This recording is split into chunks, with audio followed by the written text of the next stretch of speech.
ಗಣತಿಯ ವಿಚಾರದಲ್ಲಿ ಇನ್ನೂ ಕೂಡ ಕೆಲವೊಂದು ಲೇಟ್ ಆಗ್ತಾ ಇದೆ, ಇದನ್ನು ಎಕ್ಸ್ಟೆಂಡ್ ಮಾಡೋದು ಯಾಕಂದರೆ ನಾರ್ತ್ ಕರ್ನಾಟಕದಲ್ಲಿ ಕೆಲ ಜಿಲ್ಲೆಗಳಲ್ಲಿ ಕಡಿಮೆ ಆಗಿದೆ.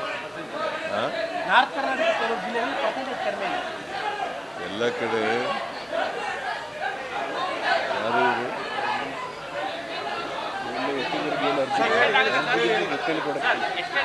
ಎಕ್ಸ್ಟೆಂಡ್ ಯಾಕಂದರೆ ಒಂದು 5-6 ಜಿಲ್ಲೆಗಳಲ್ಲಿ ಅವರೇಜ್ ಪರ್ಸೆಂಟೇಜ್ ಕಡಿಮೆ ಆಗಿದೆ.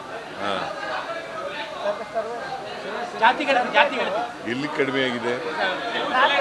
ಬೆಂಗಳೂರು ನಗರ ಒಂದು ಬಿಟ್ರೆ ಬೇರೆ ಎಲ್ಲೂ ಕಡಿಮೆ ಆಗಿದೆ. ಬೆಂಗಳೂರು ನಗರ ಒಂದು ಬಿಟ್ರೆ ಇಲ್ಲ ಇಲ್ಲ ಎಲ್ಲ ಕಡೆ 90 ಮೇಲಾಗಿದೆ. ಅನುದಾನ ತಾರತಮ್ಯ ಆಗ್ತಾ ಇದೆ ಅಂತ ಹೇಳಿ MLA ಶ್ರೀನಾಥ್ಪುರ MLA ಅವರು ಹೈಕೋರ್ಟ್ ರಿಟ್ ಹೋಗಿದ್ದಾರೆ. MLAಗಳಿಗೆ ಅನುದಾನ ಕೊಡೋದ್ರಲ್ಲಿ ತಾರತಮ್ಯ ಮಾಡ್ತಾ ಇದೆ ಗೌರ್ಮೆಂಟ್ ಅಂತ ಹೇಳಿ ಹೈಕೋರ್ಟ್ಗೆ ರಿಟ್ ಹೋಗಿದ್ದಾರೆ MLA. ಗೊತ್ತಿಲ್ಲ ನನಗೆ. ನಾವು ತಾರತಮ್ಯ ಅವ್ರು ಮಾಡಿದ್ರಲ್ಲ,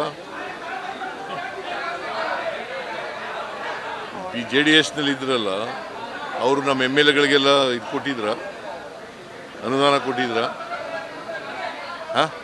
ಅದೇ ರಿಪೀಟ್ ಆಗ್ತಿದೆ ಅಂತ ರಿಪೀಟ್ ಮಾಡಬೇಕು ಅಂತೆಲ್ಲ, ಕರ್ನಾಟಕ ಸರ್ವತೋಮುಖವಾಗಿ ಮಾಡಬೇಕು. ಅವ್ರಿಗೂ ಕೊಡ್ತೀವಿ, ಇವ್ರಿಗೂ ಕೊಡ್ತೀವಿ. ಸರ್, ಮೈಸೂರಲ್ಲಿ ಕ್ರೈಮ್ ಜಾಸ್ತಿ ಆಗ್ತದೆ ಸರ್, ಆಡಾಗಲೇ ಕೊಲೆ ಆಗೋದು, ರೇಪ್ ಆಗೋದೆಲ್ಲ ಆಗ್ತದೆ.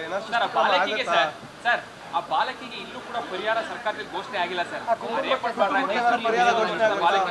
ನೋಡ್ತೀನಿ ನಾನು ಇವತ್ತು. ಸರ್, ಈಗ ಸರ್ ಬಿಜೆಪಿ ಒಂದು ಚಾಲೆಂಜ್ ಮಾಡ್ತಾ ಇದ್ದಾರೆ, ತಾಕತ್ತಿದ್ರೆ RSS ಬ್ಯಾನ್ ಮಾಡಿ ಅನ್ನೋ ಚಾಲೆಂಜ್ ಎಲ್ಲರೂ ಮಾಡ್ತಾ ಇದ್ದಾರೆ. ಬಿಜೆಪಿ ಅವರು ಚಾಲೆಂಜ್ ಮಾಡ್ತಾರೆ. ಎಲೆಕ್ಷನಲ್ಲೂ ಹೇಳಿದ್ರು ತಾಕತ್ತಿದ್ರೆ ಬರ್ರಿ ಅಂತ ಹೇಳಿದ್ರು. ಏನಾದಿತ್ತು? ಸೋತ್ರಲ್ಲ. ಮುಂದಿನ ಅಧಿವೇಶನಕ್ಕೆ ಗಣ ವಯಸ್ಸಲ್ಲಿ ಬರ್ತೀವಿ.